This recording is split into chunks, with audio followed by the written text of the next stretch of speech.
always wanted to, I never got around to picking up Wettrix for the N64 or Dreamcast. I did, however, end up picking up its nearly unheard of sequel on the PS2 called Aqua Aqua. Wettrix is mildly known, more so among N64 gamers, but Aqua Aqua is almost completely forgotten among PS2 gamers. I've owned this game for less than 20 years, but more than 10. I don't really remember when I picked it up, but my copy still has a Blockbuster sales sticker on it from when I bought it used from Blockbuster. Nonetheless, I still haven't seen fit to play any amount into this game outside of a small 6-second clip I used for a montage in 2009. Aqua Aqua is a simple yet complicated puzzle game that is incredibly short in its single-player mode, yet still incredibly addictive. Players use geometric shapes that fall from the sky to create lakes to hold water, which also falls from the sky. It basically takes the falling block gameplay of Tetris and takes it into 3D, where those blocks are used to form lakes and pools to house water. If too much water escapes the side of the playfield and fills the gauge on the right side of the screen, it's game over. Eventually, a fireball power-up will fall from the sky to be used to evaporate the water and score points, which also reduces the water in the water gauge. The more water you evaporate, the more points. As the water level rises, players have to stack up the landscape pieces higher to keep it from flowing over the side. Every so often, bombs will fall from the sky, forcing the user to steer them to a safe part of the map to explode as they blow a hole through the bottom of the map, which requires landscape pieces to repair. If your landscape pieces stack up too high, it will trigger an earthquake, which will decimate the landscape, flattening parts of it, allowing all the water to fall off the side. It's really hard to stop the flow of water after an earthquake. Strategic use of the downer pieces in the game lowers the earthquake risk. You can also destroy parts of the landscape with the fire power-up in order to lower the earthquake risk. After the first level, ice cubes will randomly fall from the sky and freeze all the water in whichever lake they land in, causing all the subsequent water dropped in that lake to freeze as well. The ice can be melted by using a fireball or waiting for a rainbow, which shows up after a certain amount of water power-ups have fallen on the landscape. Every time you move up a level in the game speed increases. Players can also play bingo using the square grid at the bottom of the screen to hit a bingo and unlock power-ups for a limited time. The game is definitely complicated to learn at first. I'm still terrible at this game as I've yet to master the scoring and bonus system, but I'm always addictively drawn into its gameplay every time I boot it up. The game offers 3 modes of play: story mode, quick puzzle, and versus for 2-player battles against a friend. The story mode is incredibly short with a whopping 4 levels to play. You can easily beat this game in one sitting. My only real big complaint is the game has a forced training mode you have to complete before you can unlock the story or versus modes. I hate forced training modes, and I gritted my teeth through this training mode just to play the story mode. As the story goes, a billion years ago at the beginning of time. Yeah, no, there is a storyline here, but I don't need my puzzle games to tell me a story. Basically, in the story mode, you have to defeat 4 evil monsters, each with their own levels. 2 of the levels in the story mode took me over 20 minutes to beat with failures and restarts. The other 2 took about 10 to 12 minutes. The entire thing can be beaten in an hour or less. Outside of the forced training mode, the short story mode length is another knock against the game. That being said, the gameplay is so addictive I found myself losing hours upon hours coming back to play the puzzle mode, which is the endless trial mode where the game lasts as long as the player can survive. Even if I am terrible at this game, I've lost hours to this mode just in recording footage for this review. I already know I have hours more footage than I'm gonna use. I would forget I was capturing footage altogether and just get absorbed into this game. I love relaxing and enjoying a good puzzle game, and the endless replayability of the puzzle mode alone makes up for the brevity of the single player mode. The puzzle mode alone will keep you coming back for more long after you've beaten the story mode. Another mode that will keep you coming back is the versus mode.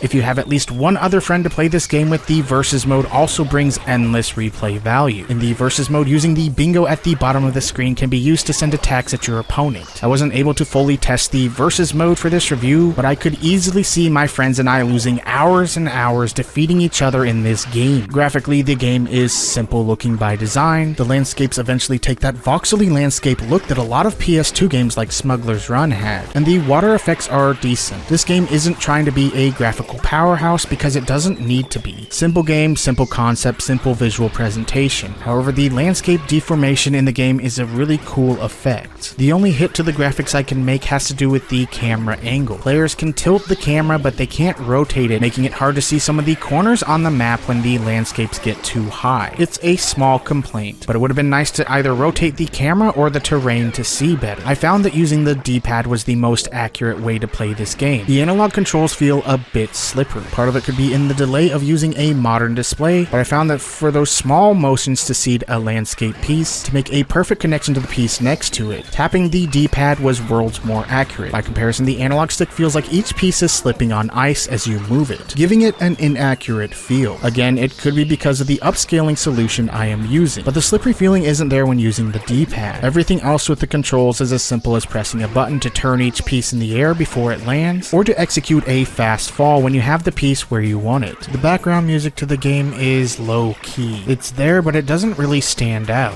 It sits nicely in the background and is decent, if not forgettable overall. The chipper and cheery announcer goes well with the bright kitty look of the game. Overall, the sound design is decent, but nothing really stands out about it.